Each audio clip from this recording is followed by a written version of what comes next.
পরীক্ষার্থী বন্ধুরা, তোমাদের জন্য এখন থাকছে সাধারণ গণিতের সবচেয়ে সংক্ষিপ্ত সাজেশন। একটু দেরি হলেও এই সাজেশনটা তোমাদের অনেক কাজে লাগবে, কারণ অল্প সময়ের মধ্যে প্রস্তুতি নেওয়ার জন্য এই সাজেশনটা অনেক কার্যকর। শুরুতেই দেখে নাও, ক বিভাগে থাকবে বীজগণিত। বীজগণিতে যে অধ্যায়গুলো আছে 1, 2, 3, 4, 5, 11, 12 এবং 13, এখানে যে 8টা বীজগণিত অধ্যায় আছে এর মধ্যে থেকে মাত্র 3টা প্রশ্ন আসবে। তোমাদের 2টা প্রশ্ন উত্তর দিতে হবে, নম্বর হচ্ছে 20। জ্যামিতির অধ্যায়গুলো 6, 7, 8, 14, 15, এই 5টা জ্যামিতির অধ্যায় থেকে 3টা প্রশ্ন আসবে আর তোমাদের 2টা প্রশ্ন উত্তর দিতে হবে।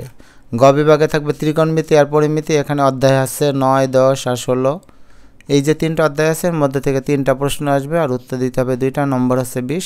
পরিসংখ্যান অংশ থেকে 2টা প্রশ্ন আসবে, একটার উত্তর দিতে হবে, নম্বর হচ্ছে 10। এভাবে তোমাদের সৃজনশীলের নম্বর আছে 70। এছাড়াও নৈতিক অংশ থেকে 30টা প্রশ্ন আসবে, নম্বর হচ্ছে 30। তোমাদের কিন্তু পাশ করার জন্য সৃজনশীলের 70-এর মধ্যে অবশ্যই 23 পেতে হবে এবং নৈতিকে 30-এর মধ্যে পেতে হবে 10। এভাবে 33 পেলে তোমরা পাশ করবে। আর মনে রাখবে, সৃজনশীল আর নৈতিকে কিন্তু আলাদা আলাদাভাবে পাশ করতে হবে।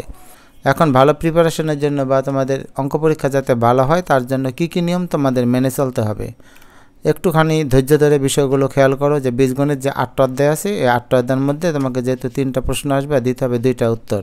সবগুলো অধ্যায় কিন্তু তোমরা শেষ করতে পারবে না, আবার সবগুলো অধ্যায় কিন্তু সমান গুরুত্বপূর্ণ না।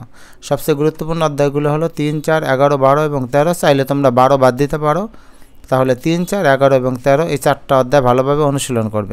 আরেকটা বিষয়, এবারে কিন্তু সম্পূর্ণ বইতে পরীক্ষা হচ্ছে, সম্পূর্ণ বইয়ের সবগুলো অধ্যায় থেকে। গত কয়েকটা বছরে কিন্তু অনেকগুলো অধ্যায় ছিল না, বীজগণিতে কিন্তু অনেকগুলো অনুশীলনী ছিল না। এখন যে কোনো জায়গা থেকে প্রশ্ন হতে পারে।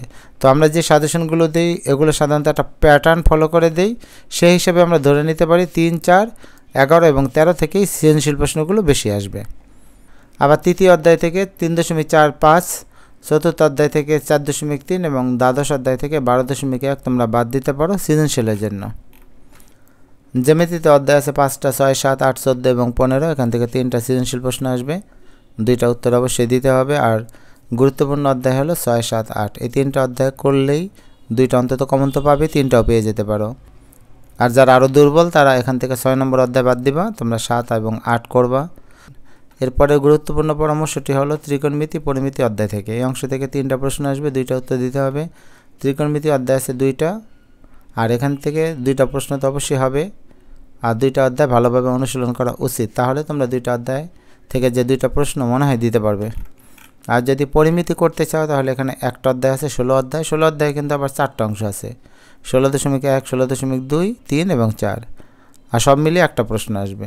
যদি কারো কাছে পরিমিতি অধ্যায় কঠিন লাগে তাহলে এই অংশ বাদ দিতে পারো, সেক্ষেত্রে কিন্তু 9 আর 10 অধ্যায় করতেই হবে। আর যারা এই অংশটা ভালো বুঝো তারা তো অবশ্যই এটা করে যাবে।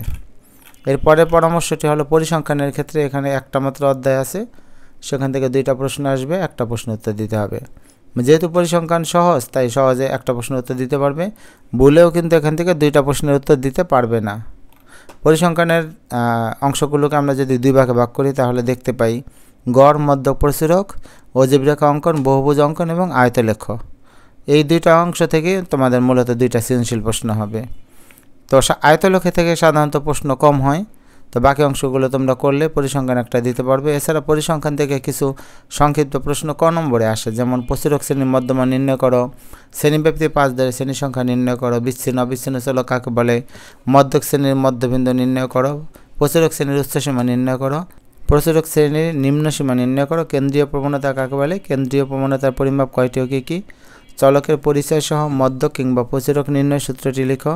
এছাড়া কয়েকটা সংখ্যা দিয়ে বলতে পারে উপাত্তসমূহের মধ্যক নির্ণয় করো। আবার কোনো সারণী দিলে বলতে পারে সারণী থেকে মধ্যক শ্রেণী নির্ণয় করো, অথবা বলতে পারে ক্রমযোজিত গণসংখ্যা সারণী তৈরি করো। তো সবার শেষে আমরা সংক্ষেপে যেটা বুঝলাম সেটা হলো বীজগণিত থেকে কমপক্ষে 2টা প্রশ্নের উত্তর অবশ্যই তোমরা দিবা, জ্যামিতি থেকে কমপক্ষে একটা, 3টা তো আছে, একটা দিতেই হবে, ত্রিকোণমিতি থেকে 2টা, আর পরিসংখ্যান থেকে যদি একটা দেই তাহলে আমাদের কিন্তু 6টা প্রশ্ন দেওয়া হলো, অর্থাৎ আমরা 60 বা তার কাছাকাছি নম্বর পেতে পারি। এক্ষেত্রে সুবিধা হলো নৈতিক যদি 30টার মধ্যে আমরা কমপক্ষে 20টা আমাদের রাইট হয় তাহলে কিন্তু সহজে প্লাস পেতে পারি। আর মনে রাখবা যে বাসা থেকে আমরা যেভাবে প্ল্যান করে যাই না কেন, পরীক্ষার সময় কিন্তু পরীক্ষার হলে প্রশ্ন পাওয়ার পরে সব হিসাব নিকাশ পাল্টায় যায়। আর আমরা বাসায় যে প্ল্যানগুলি করি সেই প্ল্যান তখন আর কোনো মনে থাকে না, প্রশ্ন দেখার পরে আমরা নিজেদের মতো করে পরিকল্পনা সাজিয়ে নিই বা সাজিয়ে নিতে হয়। তাই যে কোনো পরিস্থিতির জন্য নিজেকে প্রস্তুত রাখতে হবে। শিক্ষার্থী বন্ধুরা, প্রতিটি অধ্যায় সৃজনশীল সাজেশন পরে ভিডিওতে দেওয়া হবে, সাজেশনের সমাধানও দেওয়া হবে, এমসিকিউ তো অবশ্যই থাকবে। আর তোমাদের এসএসসি পরীক্ষা সকল সাজেশন এবং তার সমাধান পাওয়ার জন্য চ্যানেলটার সাথেই থাকবে। ধন্যবাদ।